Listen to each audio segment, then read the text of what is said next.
जी के आदेश से जब भगीरथ कैलाश पहुंचे तो शिवगण ने उन्हें शिव समाधि भंग करने से रोका। तब नारद के कहने से भगीरथ ने शिव आराधना आरंभ की। शिव प्रकट हुए तो वरदान में भगीरथ ने पूर्वजों के उद्धार और पृथ्वी को शस्य श्यामला बनाने के लिए गंगावतरण की याचना की। शिव ने प्रसन्न होकर वरदान दिया। भगवान विष्णु ने गंगा से धरती पर जाने का अनुरोध किया। गंगा प्रसन्न नहीं थी। गंगा, तुम अपने कल्याणकारी स्वरूप को पहचान क्यों नहीं रही हो? तुम्हारा गौरव आकाश स्वर्ग में वास करने से नहीं, पृथ्वीवासी होने में है। क्या पृथ्वी पर वास करने से पृथ्वी का कल्याण होगा? संपूर्ण देवगण और स्वयं मैं इस सत्य को स्वीकार करते हैं कि धरती पर बढ़ती तामसिकता और आसुरी भाव यदि इसी गति से बढ़ते रहे तो धरती पर जीवन दूभर हो जाएगा। वहां सात्विकता और दिव्यता का प्रचार प्रसार करने और पापियों के प्रायश्चित करने की व्यवस्था करना आवश्यक हो गया है। तो इसमें मैं क्या कर सकूंगी? धरतीवासियों का तुम्हारे स्पर्श से उद्धार होगा। तुम पापियों को तारोगी, उनको नया जीवन दोगी। पापियों का उद्धार करने के लिए आपने मुझे ही क्यों चुना जगदीश्वर?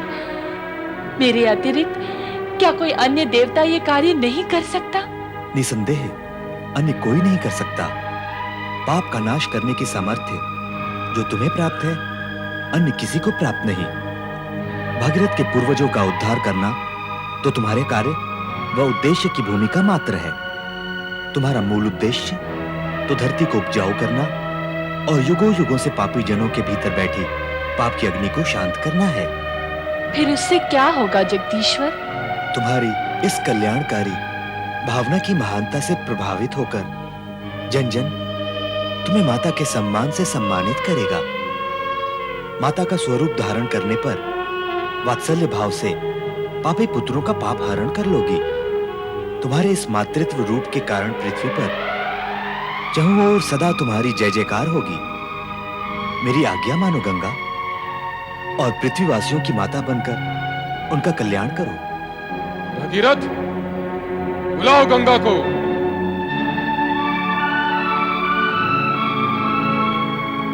हे मां गंगे!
सुना तुमने? तुम्हारे अप्रिय वचन सुनकर शिव जी ने क्रोधित होकर जो ओंकार भरी तो तीनों लोग कंपित हो गए। तुम्हें उनकी शक्ति का अनुमान हुआ? तो ये शिव जी की हुंकार थी? हाँ, शिव जी की शक्ति का मूल्यांकन नहीं किया जा सकता। वे साक्षात शक्ति हैं। तो अवश्य ही वे मेरे वेग की तीव्रता को सहन कर सकेंगे। अवश्य। मुझे पृथ्वी पर कब जाना होगा प्रभु? शुभ और कल्याणकारी कार्य में विलंब क्यों? तुम्हें तुरंत पृथ्वी की ओर प्रस्थान करना चाहिए। आज्ञा दे जगदीश्वर। गंगा! गंगा! गंगा! गंगा!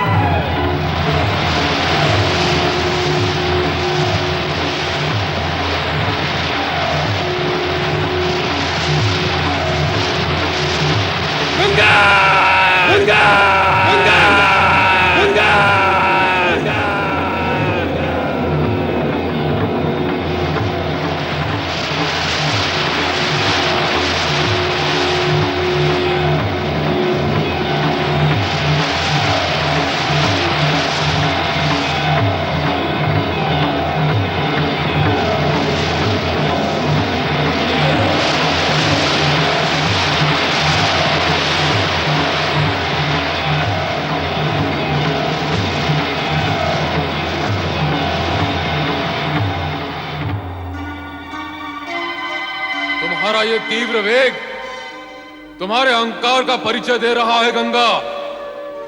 इसे नष्ट करना ही उचित होगा।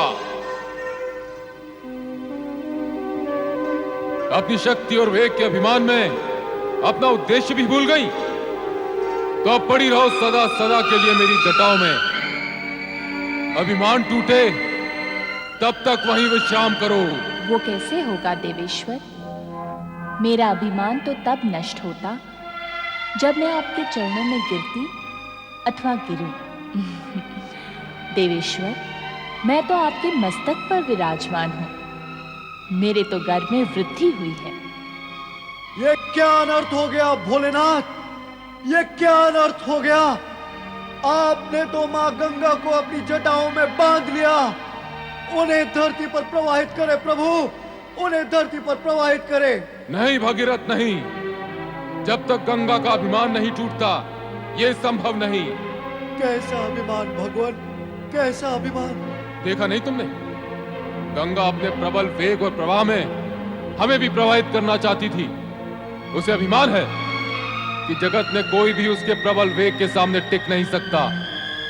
अभिमानी का अभिमान जगत के लिए विनाशकारी सिद्ध होता है। अतः गंगा का अभिमान टूटना अत्यंत आवश्यक है। किंतु देवादिदेव, मां गंगा जिस कार्य व उद्देश्य से पृथ्वी पर आई है उसका क्या होगा प्रभु? वे जगत का कल्याण और उद्धार कैसे करेंगी भगवान, कैसे करेंगी? भगीरथ, तुमने कभी सुना, देखा अथवा जाना कि किसी अहंकारी और अभिमानी ने किसी का उद्धार अथवा कल्याण किया है? निरंकारी और निराभिमानी ही हित और कल्याण करने की सामर्थ्य रखते हैं। ये कार्य गंगा के वश में नहीं, वो तो अभिमानी है। पर देवाधिदेव, जब तक मां गंगा आपकी जटाओं से बाहर नहीं आ जाएंगी तब तक ये कैसे ज्ञात होगा प्रभु कि उनका अभिमान भंग हो चुका है? अधिक तर्क करने की आवश्यकता नहीं भगीरथ। शिव भगीरथ के साथ अधिक तर्क वितर्क में नहीं पड़ना चाहते थे, क्योंकि उन्हें ज्ञात था कि गंगा अभिमानी है। उसके इसी अभिमान को खंडित करने हेतु भगवान शिव ने उसे अपनी जटाओं में बांध लिया। जन कल्याण के लिए यह आवश्यक भी था, किंतु मां गंगा के पृथ्वी पर अवतरित न होने से भगीरथ के साथ साथ परमपिता ब्रह्मा भी दुविधा में घिर गए। भगीरथ का उद्देश्य असफल होता देख इस समस्या के निराकरण हेतु ब्रह्मदेव श्री हरि विष्णु के समक्ष बैकुंठ में पधारे। क्या आपको लगता है कि देवादिदेव मेरे कहने से मान जाएंगे और गंगा को मुक्त कर देंगे? मेरा विश्वास तो यही कहता है श्री हरि कि गंगा आपके चरणों से विलग होकर अहंकारी हो गई। इसी कारण शिव जी ने उसे अपनी जटाओं में बांध लिया है। आप मुस्कुरा रहे हैं? आप तो जग के सृष्टा हैं और ये सत्य भी जानते हैं कि अहंकारी न तो किसी का उद्धार कर सकते हैं और न ही किसी का कल्याण। फिर भी गंगा को उद्धार कार्य के लिए पृथ्वी पर भेजा। पृथ्वी के लिए प्रस्थान तक गंगा में किंचित मात्र भी अहंकार नहीं था, किंतु शिव जी की जटाओं में पहुंचते पहुंचते उसका अहंकार जाग उठा। मेरे चरणों में वास करने वाली गंगा क्या अभिमानी हो सकती है?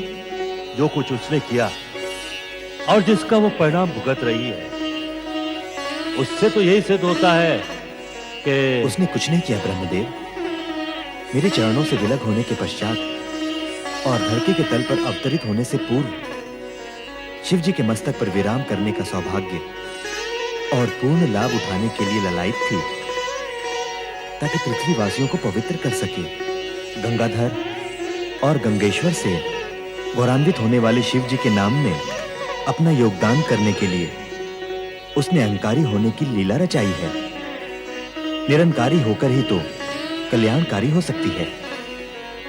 जिस सत्य का उद्घाटन आपने किया है उससे शिवजी तो परिचित नहीं है। चलें उनके पास।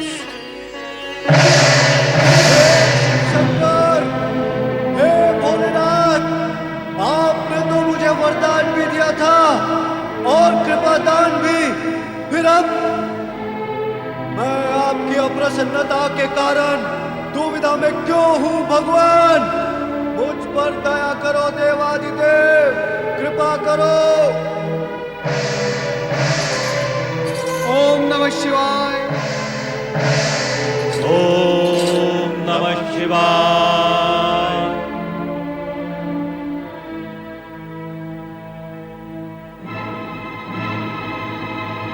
आश्चर्य है, घोर आश्चर्य। गंगा अवतरण हुआ ही और नहीं भी। नारायण नारायण। तुम बताओ नारद, तुम यहाँ क्या करने आए हो? मैं तो भगवान भोलेनाथ के दर्शन करने आया हूँ। श्री हरि विष्णु, आप और ब्रह्मदेव यहाँ किस प्रयोजन से पधारे हैं? ये तो आप स्वयं ही जानते हैं भोलेनाथ। हम तो आपसे प्रार्थना करने आए हैं कि भगीरथ के प्रयत्न को सफल बनाएं और गंगा को मुक्त कर दें। वो स्वयं मुक्त होना नहीं चाहती, अपनी लीलाओं में मुझे सम्मिलित कर मेरी जटाओं में आ बैठी है। किंतु वो स्वर्ग से यहाँ आपकी जटाओं में बैठने के लिए नहीं आई है भोलेनाथ। तो आप उसे ले जाएं, पुनः अपने चरणों में बिठाने के लिए। अब तो ये भी संभव नहीं है। भगीरथ, उसके पिता तथा पितामह का तप फलित होने का समय आ गया है। देवादिदेव, पापियों का उद्धार करने का कार्य भी गंगा ही करेगी। ऐसी स्थिति में न तो वो मेरे चरणों में रह सकती है और न ही आपकी जटाओं में। अब तो उसे पृथ्वी पर जाना ही होगा भोलेनाथ। कृपा करके गंगा को मुक्त कर दें देवेश्वर। हाँ भोलेनाथ, उन्हें मुक्त कर दें। माँ गंगा का दर्शन लाभ कराए भोलेनाथ। मैं तो स्वयं इच्छुक हूँ कि गंगा के भार से मुक्त हो जाऊं। मेरे भार से आप मुक्त कैसे हो सकेंगे भगवान? सारा जगत सदा आपको गंगाधर और गंगेश्वर कहता ही रहेगा। भगवान भोलेनाथ के नामों की संख्या क्या पहले कम थी? अब तो राजा भगीरथ ने उसमें वृद्धि कर दी है। आपके दर्शन पाकर मेरा और मेरे पूर्वजों का जीवन धन्य हो गया माँ, धन्य हो गया। और भविष्य में पृथ्वीवासियों का जीवन भी सफल होगा। नारायण नारायण। जाओ गंगा, भगीरथ का अनुगमन करके इसके पूर्वजों का उद्धार करो। पापियों का कल्याण कर भगीरथ के प्रयत्नों को सफल करो। और भविष्य में ऐसी कोई लीला न रच डालना जिससे देवगण कहें कि शिव ने गंगा को सिर पर चढ़ा रखा है।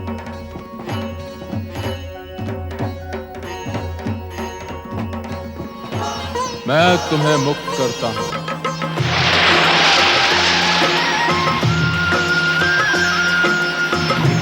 ओ शिव जटा से गंगा धरती पावन करने, निकली ओ शिव जटा से गंगा धरती पावन करने, सबके मन के पाप को धोने, धन का संकट हरने।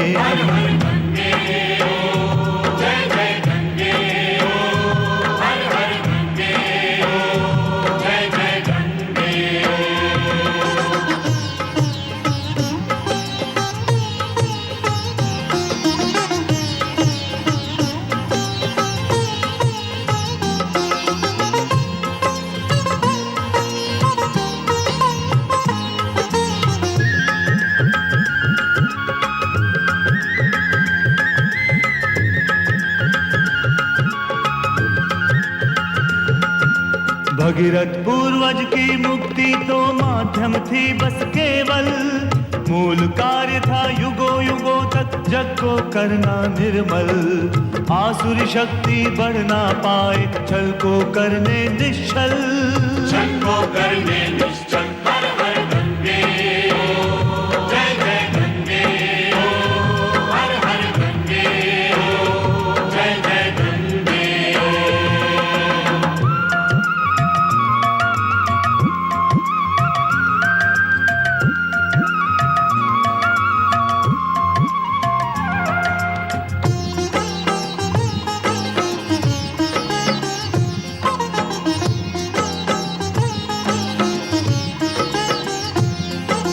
सर्वप्रथम गौमुख से चल के हरिद्वार में आई, आगे फिर प्रयाग की तट की शोभा आन बढ़ाई। रस बरसाती वाराणसी में ये काशी कहलाई। ये काशी कहलाई। हर हर गंगे हो, जय जय गंगे हो, हर हर गंगे हो, जय जय गंगे हो।